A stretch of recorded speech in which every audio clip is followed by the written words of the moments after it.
जो व्यक्ति मृत्यु को याद नहीं रखता वह धर्म का पालन गंभीरता से नहीं कर सकता और न ही निरंतर साधना कर सकता है।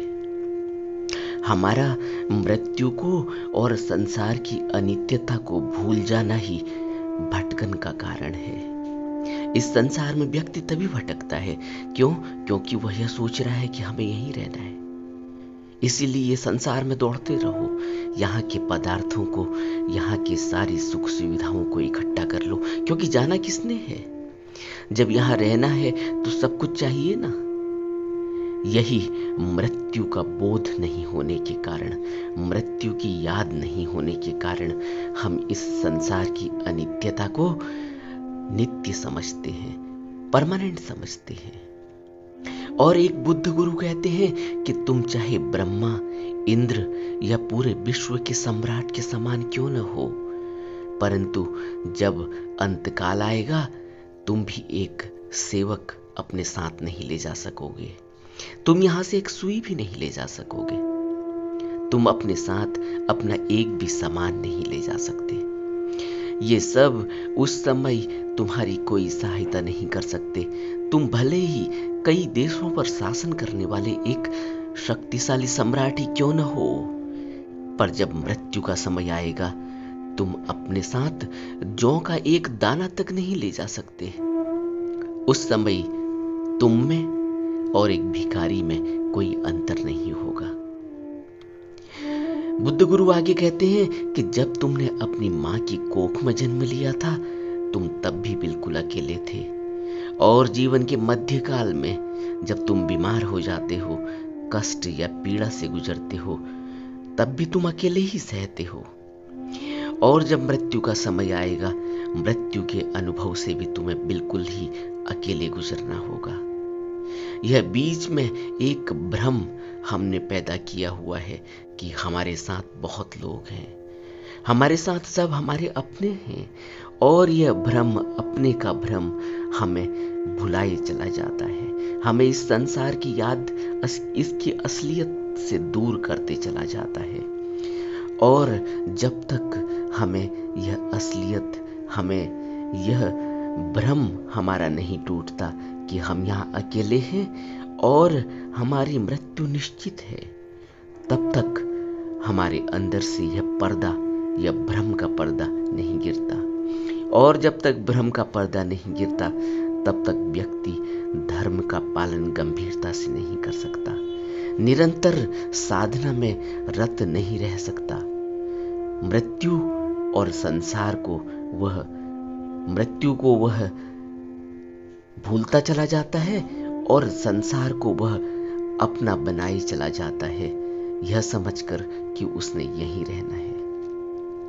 इसीलिए बुद्ध ने दुख पर विशेष जोर दिया और दुख का विशेष रूप से दुख के बारे में कहा। दूसरा लक्षण दुख के पहले लक्षण से, अनित्यता के पहले लक्षण से ज्यादा जरूरी है, जो उन्होंने कहा, जो ज्यादा गूढ़ है। आमतौर पर दुख का जो अर्थ लिया जाता है वह किसी भी प्रकार की पीड़ा, शोक, कष्ट, संकट या मानसिक वेदना से लिया जाता है। क्योंकि संसार अनित्य स्वरूप के साथ जुड़ा हुआ है, इसलिए जो अनित्य है अथवा जिसमें बदलाव आता है उसे ही दुख समझा जाता है। मान लो अपने परिवार के लोगों के साथ हमारा बहुत मोह है, जैसे माँ है, बाप है, पति पत्नी है, बेटा बेटी है, भाई बहन है, या अपना कोई विशेष मित्र है। इतना अधिक मोह कि हम उन्हें कभी भूल ही नहीं पाते। परंतु इस अनित्य संसार में कोई भी सदा के लिए रह नहीं सकता। जब तक उनमें से कोई फिर कभी लौट कर ना आने के लिए यह संसार छोड़कर चला जाता है तो हमें हृदय विदारक दुख होता है। और यह सच भी है कि वह लौट कर तो आने वाला नहीं है। चाहे वह कह भी जाए कि मैं लौट कर आऊंगा, क्या आएगा? क्या कोई व्यक्ति यहां दोबारा लौटकर उसी घर में, उसी रूप में, उसी नाते और रिश्ते में कभी आया है? इसलिए किसी भी अनित्य वस्तु या प्राणी के मोह में बंध जाना और यह भूल जाना कि यहाँ वास्तव में कोई किसी का नहीं है, दुख के अलावा कुछ और नहीं है। इसके अतिरिक्त हम आमतौर पर भूल जाते हैं कि अधिकतर लोग अपने बदलते स्वार्थों के अनुसार संबंध बनाते या तोड़ते हैं। जब कोई संबंध बदलता या टूटता है या कोई मित्र हमारा शत्रु बन जाता है, तब इससे भी केवल दुख ही प्राप्त होता है। और यह रोज घटनाएं हमारे साथ घट रही हैं। हम इन घटनाओं से गुजर रहे होते हैं, लेकिन सोए सोए फिर यही भाव मन में कि हमने तो यहीं रहना है, दूसरा देखते हैं, कोई और मित्र बन जाएगा।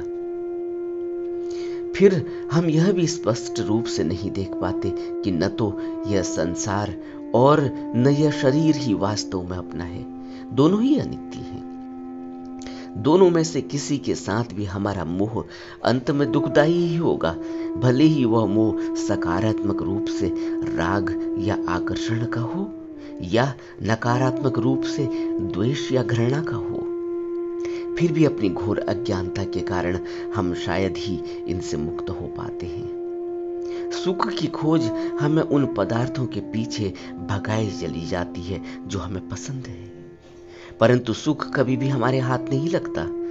हम इस बदलते हुए दुखों से भरे संसार से और अधिक बंधते चले जाते हैं। सोचो, हमें कुछ चीजें पसंद हैं, कुछ नापसंद हैं, और जब तक हम जीवित हैं हम स्पष्टतः यह मान लेते हैं कि हमारी पसंद की चीजें हमारी नापसंद की चीजों से अधिक हैं, और हम चाहे कितने भी निराश क्यों न हो, हमारी निराशा हमें इस संसार में अपने लिए एक सुखद घर बनाने के प्रयत्न से रोक नहीं पाती। हम यह कल्पना करते ही चले जाते हैं कि हम यहाँ कुछ अच्छा बनाएंगे, सुखद अनुभव होगा, कभी तो होगा, कभी तो सुख मिलेगा। और कभी भी हम निराश नहीं हो पाते। कभी भी हमें इस अनित्यता से, कभी भी हमें इस दुख के जंजाल से यह होश ही नहीं आता कि यही सच है, यह अनित्य होना ही सच है और यह दुख होना ही सच है। लेकिन हम इसको झूठा मानते चले जाते हैं, और यह सोचना एक भूल है कि यह अनित्य संसार हमारे लिए एक सुरक्षित आश्रय स्थल बन सकता है। हमें यहाँ सदा के लिए विश्राम मिल सकता है।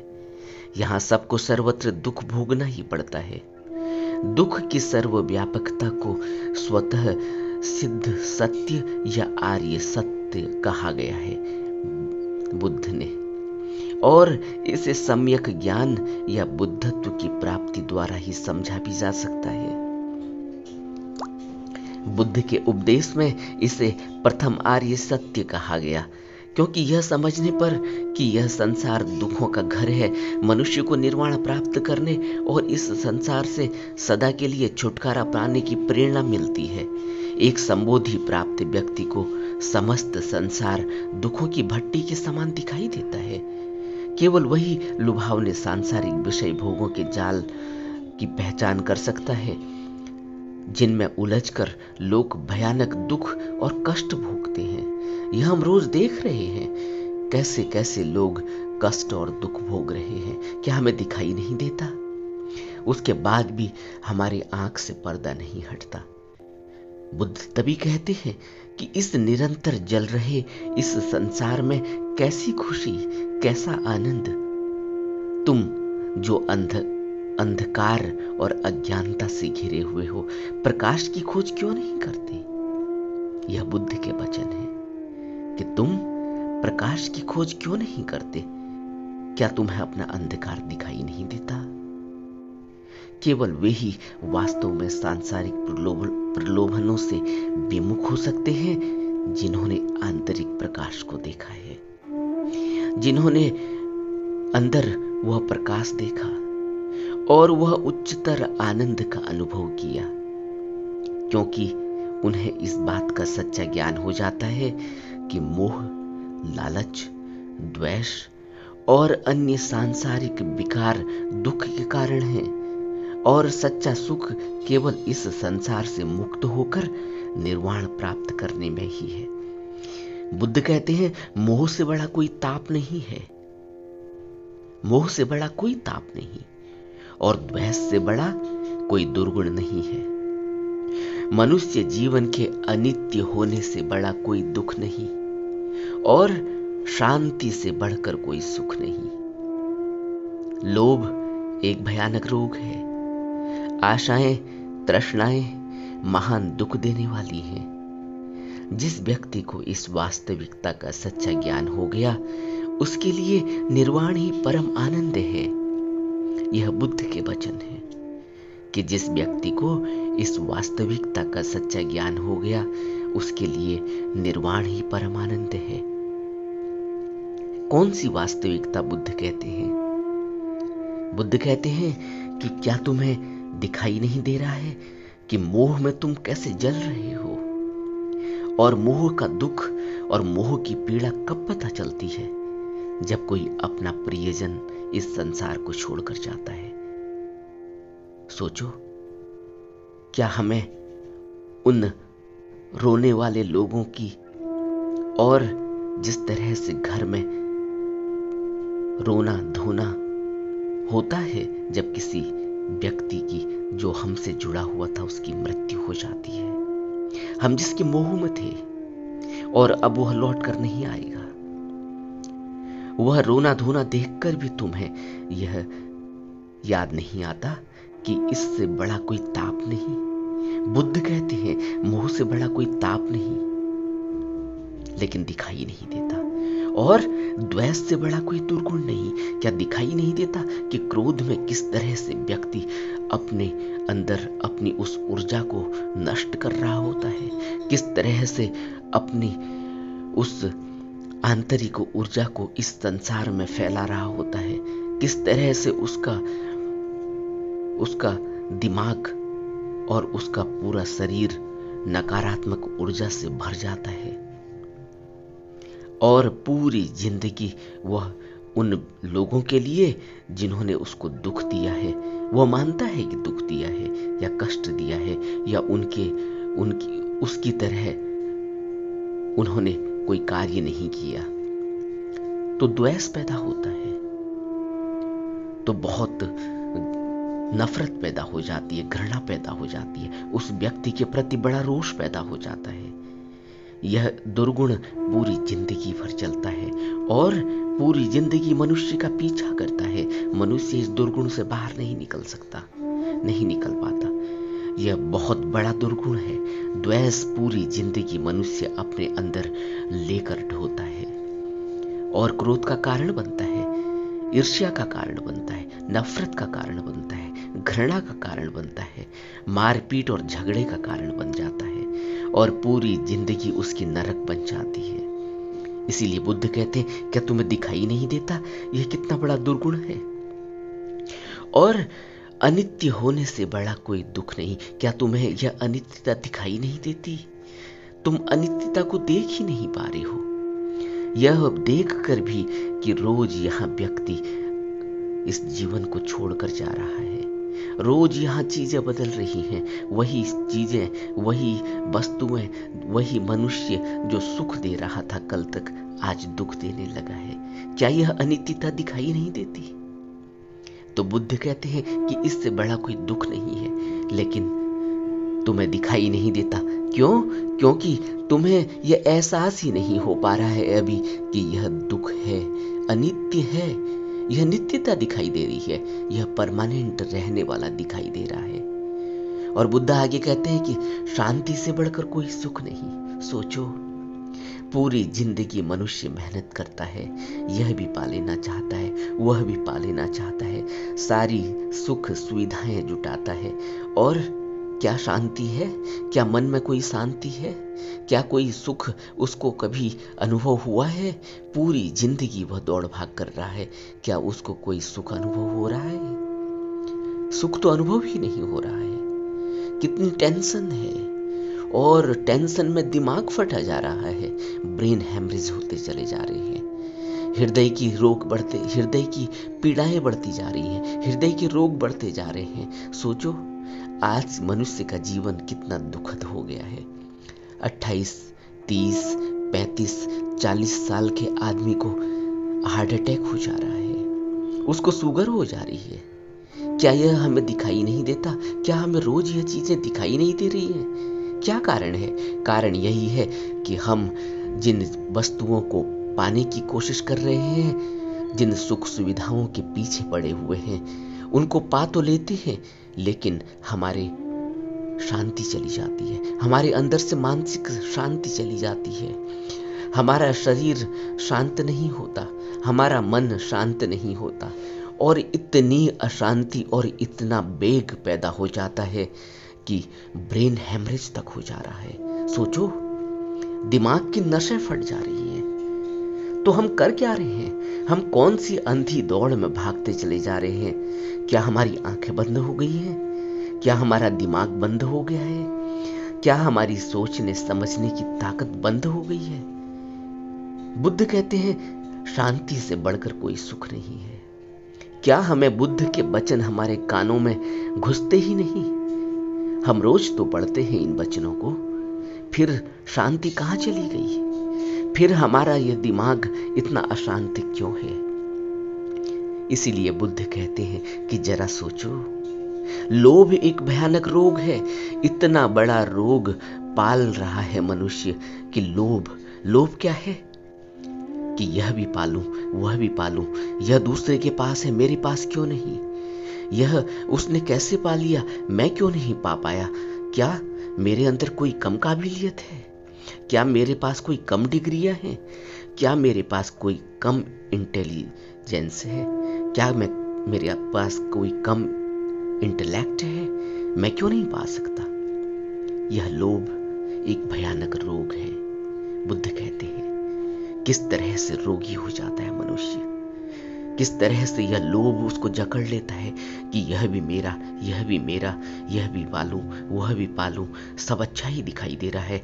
देखो वह कितना सुख पा रहा है, देखो मेरे अंदर इतना दुख क्यों? क्योंकि मेरे पास वह वस्तु नहीं है। देखो वह कैसे बड़ी गाड़ी चला रहा है, मैं नहीं चला पा रहा हूं, मेरे पास छोटी गाड़ी। देखो उसके सुख और उसके भोग देखो, मैं नहीं भोग पा रहा हूं।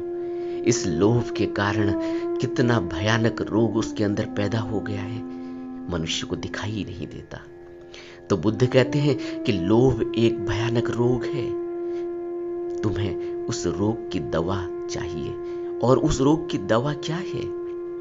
बुद्ध ने दवा क्या बताई? बुद्ध ने कहा समाधि, निर्वाण, ध्यान, अभ्यास, विपस्सना दवा है। पहले यह समझो कि यह दुख है। इसीलिए शुरुआत ही बुद्ध वहीं से करते हैं कि इस अनित्य जगत में आर्य सत्य है कि दुख है। दुख है, इसको मानना पड़ेगा कि दुख है, और दुख यही सब है जो बुद्ध ऊपर कहे चले जाते हैं कि लोभ भयानक रोग है और मोह से बड़ा कोई दुख नहीं है। आशाएं, तृष्णाएं महान दुख देने वाली हैं। कितना भागोगे इस छोटी सी जिंदगी में? कब तक भागोगे और किन चीजों को पालोगे? यह संसार अथाह है, यह संसार अथाह है।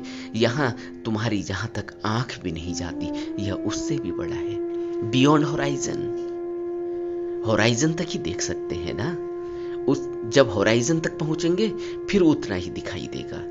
यह अथाह है और यहां इतना कुछ है, क्या दिखाई नहीं दे रहा है? विज्ञान किस तरीके से बदल रहा है, किस तरीके से नई नई टेक्नोलॉजी आ रही है, रोज नई चीजें बदल रही हैं, रोज नई टेक्नोलॉजी आ रही है, रोज नई चीजें, इतनी एडवांस टेक्नोलॉजी आ रही है। क्या हम वह पाके हमें सुख मिल गया? सोचो 1990 से पहले, 1990 से पहले क्या कोई मोबाइल था? क्या हम इतने दुख से भरे हुए थे? और आज तो हमारे पास सब कुछ है, फिर हमें सुख क्यों नहीं मिला? क्यों? क्योंकि सुख है नहीं।